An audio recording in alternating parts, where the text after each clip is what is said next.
అందరికీ తొలి ఏకాదశి పర్వదిన శుభాకాంక్షలు.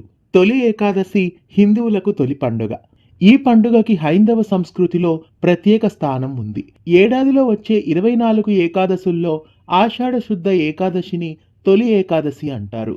ఈ ఏకాదశి పండుగను శయనైకాదశి అని, హరివాసరమని, పేలాల పండుగ అని కూడా అంటారు. పురాణాల ప్రకారం శ్రీ మహావిష్ణువు క్షీరసాగరంలో శేషతల్పం మీద శయనిస్తాడు. అలా 4 నెలల పాటు ఆయన పడుకొని అక్టోబర్, నవంబర్ నెలల్లో వచ్చే ప్రబోధిని ఏకాదశి నాడు తిరిగి మేల్కొంటాడు. ఈ 4 నెలల్ని చతుర్మాసాలుగా వ్యవహరిస్తారు.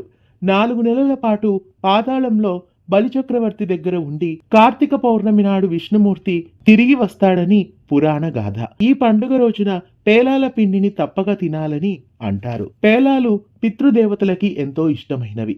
అందువలన పూర్వీకులను గుర్తు చేసుకున్నట్లుగా, అలాగే ఆరోగ్యపరంగా బయట ఉష్ణోగ్రతలకు అనుగుణంగా శరీరం మార్పులకి లోనవుతుంది.